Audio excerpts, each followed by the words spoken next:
ಇದು ತಾಸಿಗೆ ಪೆಟ್ಟಿಗೆ ಇರುವಂತಹ ಹೆಚ್ಚಿನ ಸದ್ದು ಒಂದು ಕಡೆ ಆದ್ರೆ ನಮ್ಮ ಉಡುಪಿಯ ಪ್ರತಿಯೊಂದು ಹೆಚ್ಚಿನ ಜೊತೆಗೆ ಆಗ್ತಾ ಇರುವಂತಹ ನಮ್ಮ ಉಡುಪಿಯ ವೆರಿ ಪ್ರೌಡ್ ಟೀಮ್ ನಿಜಕ್ಕೂ ಕೂಡ ಪ್ರೀತಿರಾಜ್ ಅಂಡ್ ಸುಷ್ಮರಾಜ್ ಇಬ್ರು ಕೂಡ ಮುನ್ನಡೆಸ್ತಾ ಇದ್ದುಕೊಂಡು ತನ್ನ ತಂದೆಯ ಹೆಸರನ್ನ ಇಲ್ಲಿವರೆಗೂ ಕೂಡ ಕಾಪಾಡಬೇಕು ಎಂಬ ಉದ್ದೇಶದಿಂದ ಇರುವಂತಹ ಇವತ್ತಿನ ಈ ಒಂದು ಕಾರ್ಯಕ್ರಮದಲ್ಲಿ ಇರುವಂತಹ ಅಶೋಕ್ ರಾಜು ಕಾಡುಬಿಟ್ಟು ಈ ಒಂದು ತಂಡವನ್ನ ನಮ್ಮ ಲಯನ್ಸ್ ಇಂಟರ್ನ್ಯಾಷನಲ್ ಚೇರ್ಪರ್ಸನ್ ಆಗಿರುವಂತಹ ಹರೀಶ್ ಶೆಟ್ಟಿ ಅವರು ಈ ಒಂದು ಕಾರ್ಯಕ್ರಮವನ್ನ ನಡೆಸಿಕೊಡ್ಬೇಕಾಗಿ ವಿನಂತಿಸಿಕೊಳ್ತಾ ಇದ್ದಾರೆ. ಹಾಗೆ ಸುಷ್ಮರಾಜ್ ಅವರನ್ನ ಕೂಡ ಈ ವೇದಿಕೆಗೆ ಸ್ವಾಗತಿಸಿಕೊಳ್ತಾ ಇದ್ದಾರೆ. ಸುಷ್ಮರಾಜ್ ಅವರು ಕೂಡ ವೇದಿಕೆಗೆ ಬರಬೇಕಾಗಿ ವಿನಂತಿಸಿಕೊಳ್ತಾ ಇದ್ದಾರೆ.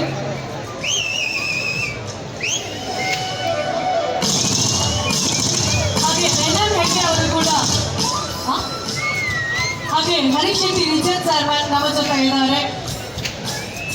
NM ಹೆಗ್ಡೆ ಅವರು ಕೂಡ ನಮ್ಮ ಜೊತೆ ಇದ್ದಾರೆ.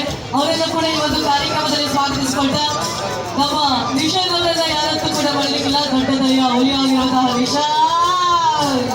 ಸೊ ಅದೇ ರೀತಿ ಇವತ್ತಿನಲ್ಲಿ ಸುಷ್ಮರಾಜ್ ಅವರಿಗೆ ಹೋದ ವರ್ಷ ಇದೇ ವೇದಿಕೆಯಲ್ಲಿ ತುಂಬು ಹೃದಯದ ಒಂದು ಪ್ರೀತಿಯ ಅಭಿಮಾನದ ಸನ್ಮಾನವನ್ನ ರಂಜನ್ ಕಲ್ಕೂರ್ ಅವರು ನೀಡಿದ್ದು ಈ ಒಂದು ತಂಡವನ್ನ ಮುನ್ನಡೆಸ್ತಾ ಇರುವಂತಹ ಸುಷ್ಮರಾಜ್, ಪ್ರೀತಿರಾಜ್ ಅಂಡ್ ನಿಶಾಂತ್ ಕುಮಾರ್ ಅವರನ್ನ ಅಭಿನಂದಿಸಿ ಗೌರವಿಸಿಕೊಳ್ತಾ ಇದ್ದಾರೆ.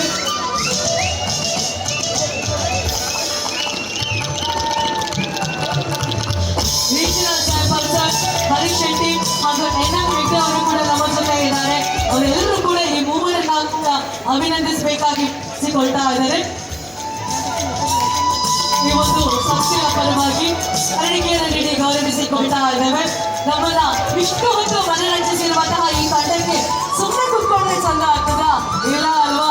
ಸ್ವಲ್ಪ ಚಪ್ಪಾಳಿಯ ಆಶೀರ್ವಾದವನ್ನ ಕೊಡುವ, ಈ ತಂಡವನ್ನ ಹುರಿದುಂಬಿಸುವ ಲಯನ್ಸ್ ಪಕ್ಕ ಸುರೇಶ್ ಅವರು ಕೂಡ ಇದ್ದಾರೆ. ಅವರೆಲ್ಲ ಕೂಡ ಈ ಹೊತ್ತಿನಲ್ಲಿ ಈ ವೇದಿಕೆಗೆ ಆಹ್ವಾನಿಸಿಕೊಳ್ತಾ ಇದ್ದಾರೆ. ಹಾಗೆ ಕಲ್ಕುರ ಅವರ ಪ್ರತಿ ವರ್ಷದ ವೇದಿಕೆಯಲ್ಲಿ ಹುಲಿ ಕುಣಿತವನ್ನ ನೀಡ್ತಾ ಇದ್ದಾರೆ. ಅದೇ ರೀತಿ ಈ ರಂಜನ್ ಕಲ್ಕುರ ಅವರು 10 ಅಲ್ಲ 20 ಅಲ್ಲ 30 ಅಲ್ಲ 40 ಅಲ್ಲ 50,000 ಸೆಕೆಂಡ್ ಅಶೋಕ್ ರಾಜ್ ಕಾಡುಬಿಟ್ಟು ತಂಡಕ್ಕೆ ನೀಡ್ತಾ ಇದ್ದಾರೆ.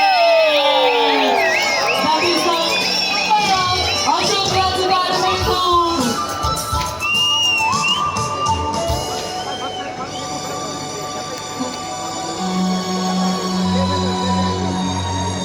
বিপদ করতো।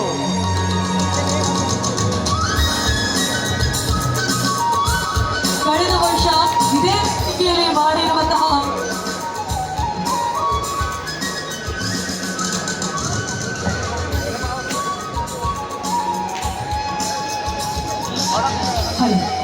ಕಳೆದ ವರ್ಷ ಇದೇ ವೇದಿಕೆಯಲ್ಲಿ ಸುಷ್ಮರಾಜ್ ಹಾಗೂ ಅವರ ತಾಯಿಯವರಿಗೆ ಪ್ರೀತಿಯಾದ ಅಭಿಮಾನದ ಸನ್ಮಾನ ಕಾರ್ಯಕ್ರಮವನ್ನ ನೆರವೇರಿಸಿಕೊಂಡಿತ್ತು. ಅದೇ ರೀತಿ ಹುಲಿ ಕುಣಿತವನ್ನ ಕೂಡ ಕಾರ್ಯಕ್ರಮವನ್ನ ನೀಡಿ ಸುಷ್ಮರಾಜ್ ಅವರು ಹಾಕಿರುವಂತಹ 3 ಕೋಟಿ ಜನ ವೀಕ್ಷಣೆ ಮಾಡುವುದರ ಮುಖೇನವಾಗಿ ದಾಖಲೆಯನ್ನ ಸೃಷ್ಟಿಸಿರುವಂತಹ ನಮ್ಮ ಅಶೋಕ್ ರಾಜ್ ಕಾಡುಬಿಟ್ಟು ಬಳಗದ ಪ್ರತಿಯೊಬ್ಬರಿಗೂ ಕೂಡ ಈ ವೇದಿಕೆಯವಾಗಿ ಧನ್ಯವಾದಗಳನ್ನ ಅರ್ಪಿಸಿಕೊಳ್ತಾ ಇದ್ದೆ. ಲಯನ್ಸ್ ತಂಡದವರು ಈಶ್ವರಣ್ಣ ಲಯನ್ ಈಶ್ವರ್ ಶೆಟ್ಟಿ ಅವರು ಪ್ಲೀಸ್. ಹಾಗೆ ಡೈಲಿ ಮಾತಾಡ್ತಿದ್ವಿ ನೆಕ್ಸ್ಟ್ ಯಾವಾಗ ಬರುತ್ತೆ ಅಂತ. ಕೃಷ್ಣ ಮಠಕ್ಕೆ ಬರುವಂತಹ ಜೋಶೇ ಬೇರೆ. ಆ್ಯಂಡ್ ನೀವು ನೋಡಿರ್ಬೋದು ಯಾವ ಸ್ಟೇಜ್ ಕಾಂಪಿಟೇಷನ್ ಅಲ್ಲೂ ನಾವು ಭಾಗವಹಿಸಿದ್ದೀವಿ. ಫಸ್ಟ್ ಸ್ಟೇಜ್ ನಾವು ಹತ್ತಿರೋದು. ಆ್ಯಂಡ್ ನಮಗೆ ಡ್ಯಾಡಿ ಇರಬೇಕಾದ್ರೆ ಕೂಡ ಸರ್ ಅವರು ತುಂಬ ಸಪೋರ್ಟ್ ಮಾಡಿದ್ದಾರೆ. ಆ್ಯಂಡ್ ಇವಾಗ ಕೂಡ ನಮ್ಮ ಟೀಮ್ಗೆ ಅವ್ರು ತೋರಿಸಿರುವಂತಹ ಪ್ರೀತಿ ಆಗಿರ್ಬೋದು, ಸಪೋರ್ಟ್ ಆಗಿರ್ಬೋದು, ನಾವು ಯಾವತ್ತೂ ಮರೆಯಲ್ಲ. ಯಾವತ್ತೂ ನಿಮಗೆ ಸದಾ ಚಿರಋಣಿ. And thank you so much ನಮಗೆ ಈ ಒಂದು ಇಷ್ಟು ದೊಡ್ಡ ವೇದಿಕೆ ಕೊಟ್ಟು ನಮ್ಮನ್ನು ಕರೆಸಿ ನಮಗೆ ಗೌರವಿಸಿದ್ದಕ್ಕೆ. ಆ್ಯಂಡ್ ಎಸ್, ಒಂದು ವಿಷಯ ಏನಂದ್ರೆ, ತುಂಬಾ ಜನ ಅನ್ಕೊಳ್ಬಹುದು ಹುಲಿವೇಷದಲ್ಲಿ ತುಂಬಾ ಲಾಭ ಆಗುತ್ತೆ ಅಂತ. ಆದ್ರೆ ಹುಲಿವೇಷವನ್ನು ಜಸ್ಟ್ ಮೇಂಟೈನ್ ಮಾಡ್ಲಿಕ್ಕೆ 8 ರಿಂದ 9 ಲಕ್ಷ ಬೇಕಾಗುತ್ತೆ ನಮ್ಗೆ. ಅದ್ರಲ್ಲಿ ಸಹ ಯಾವತ್ತು ಅಶೋಕ್ ರಾಜ್ ಅವರು ಒಂದ್ ಸ್ವಲ್ಪನೂ ಕಡಿಮೆ ಮಾಡಲಿಲ್ಲ ಯಾವ ಗತ್ತಿಗೆ ಸಹ. ಈಗ 2 ಹೆಣ್ಣು ಮಕ್ಕಳು ಸೇರಿ ಈ ಹುಲಿವೇಷ ಅನ್ನು ನಡೆಸ್ಕೊಳ್ತಿದ್ದಾರೆ. ಇವರಿಗೆ ಒಂದು ದೊಡ್ಡ ಅಪ್ಲಾಸ್ ಮಾಡಬೇಕು. ಹಾಗೆ ಆಕ್ಚುಲಿ ನಾನು ಸುಷ್ಮಾ ಈ ಟೀಮ್ ಇದು ಫೇಸ್ ಮಾತ್ರ. ಆದ್ರೆ ರಿಯಲ್ ಆಗಿ ಹಾರ್ಡ್ ವರ್ಕ್ ಮಾಡೋದು ಪ್ರೀತಿ ಅಕ್ಕ. ಎಲ್ಲ ಹುಡುಗರನ್ನು ಸೆಟ್ ಮಾಡೋದು ಎಲ್ಲ ಎಲ್ಲ